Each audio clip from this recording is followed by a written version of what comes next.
Friends, இன்றைக்கி நம்ம ஈஸியாக டிஃப்ரெண்ட்டாக ஒரு டக்குன்னு ஒரு ஈவினிங் ஸ்நாக்ஸ் செய்யணும்னு நினச்சிங்கன்னா, இந்த மூங் டால் வந்து ஒரு 2 மணி நேரம் ஊற வச்சு, அதுக்கப்புறம் இந்த மாதிரி ஒரு துணியில் காத்தாட வச்சு தண்ணி ஈரப்பதம் எல்லாம் போகிற மாதிரி வச்சுட்டு, இதை நம்ம அடுத்தது என்ன பண்ணோன்னா, இந்த மாதிரி கடாயில் இந்த மாதிரி வடிகட்டியில் போட்டு நம்ம எடுத்தோன்னா பருப்பும் வேஸ்ட் ஆகாது, எண்ணெயில் டக்குன்னு இதாகாது.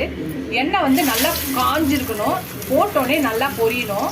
அந்த ஸ்டேஜில் இருக்கும்போது நம்ம இதை எண்ணெயில் போட்டு பொரிக்கணும். எண்ணெய்க்குள்ளே வச்சாச்சு, மூங் டால் நல்லா பொரியட்டும்.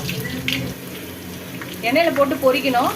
இது மாதிரி பொரிச்சு எடுத்தோன்னா நம்மளோட பொரிச்ச மூங் டால் நம்மளுக்கு ஈவினிங் ஸ்நாக்ஸ் ரெடி ஆகிடும். இப்போ இந்த மழைக்கு இதமாக டக்குன்னு எந்த பொருளும் தேவையில்லை, வீட்டில் இருக்க பருப்பு வச்சு நம்ம ஒரு ஈவினிங் ஸ்நாக்ஸு, அதுவும் ஹை ரிச் ப்ரோட்டீன் இது மூங் டால். இது பொரிஞ்சிடுச்சு, இது எடுத்துகிட்டு அடுத்தது போடலாம். ஃப்ரெண்ட்ஸ், நம்ம எல்லாத்தையும் மூங் டால் எல்லாம் ஃப்ரை பண்ணி எடுத்தாச்சு. இப்போ இதில் நம்மளுக்கு எவ்வளோ தேவையோ காரத்துக்கு தேவையான காரத்துக்கு பெப்பர் போட போகிறேன். ஒரு 1/4 ஸ்பூன் பெப்பர் போடுறேன். உங்களுக்கு தேவைன்னா போடலாம், இல்லாட்டி இதை ஸ்கிப் பண்ணிக்கலாம். சில்லி பவுடர் ஒரு 1/4 ஸ்பூன் போட்டுக்கலாம். உங்களுக்கு ஒன்று மட்டும் போதுனாலும் அந்த ஒரு காரத்துக்கு சில்லி பவுடர் இல்லை பெப்பர் பவுடர் மட்டும் போட்டுக்கலாம். நான் 2 சேர்த்து 1/4 ஸ்பூன் போடுறேன்.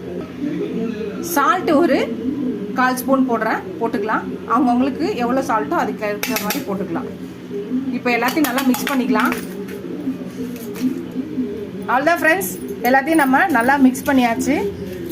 நம்மளுக்கு ஒரு ஈவினிங் ஸ்நாக்ஸ் டக்குன்னு ஹெல்த்ஃபுல்லாகவும் ப்ரோட்டீன் ஹை ரிச் ப்ரோட்டீனாகவும் இருக்க இந்த மூங் டால் ரெசிபியை டக்குன்னு செஞ்சிடலாம். எல்லார் வீட்லேயுமே மூங் டால் பருப்பு இருக்கும், அதாவது சிறு பருப்பு இருக்கும். நீங்களும் உடனே டக்குன்னு இந்த வீடியோ பார்த்தோன்னா ட்ரை பண்ணுங்கள். ட்ரை பண்ணி பார்த்துட்டு எப்படி இருக்குன்னு சொல்லுங்கள். ஃபஸ்ட் டைம் என் சேனலை பார்க்கணும், சப்ஸ்கிரைப் பண்ணிட்டு பாருங்கள். நீங்கள் உங்கள் ஃப்ரெண்ட்ஸ்க்கும் இந்த சேனலை ஷேர் பண்ணி சப்ஸ்கிரைப் பண்ண சொல்லுங்கள். Keep supporting my channel, keep வாட்சிங் மை ஃபுல் வீடியோஸ். நீங்கள் எவ்வளோக்கு எவ்வளோ சப்ஸ்கிரைப் பண்ணி என்னோடய சேனலுக்கு சப்போர்ட் பண்ணிங்களோ அவ்வளோக்கு அவ்வளோ என்கரேஜிங்காக இருக்கும், சப்போர்ட்டிங்காக இருக்கும். புது ரெசிபிஸோட ஹெல்ப்ஃபுல்லாக இருக்கும். இதோட அடுத்த ரெசிபியில் பார்க்கலாம். டாட்டா, பாய் பாய் ஃப்ரெண்ட்ஸ்.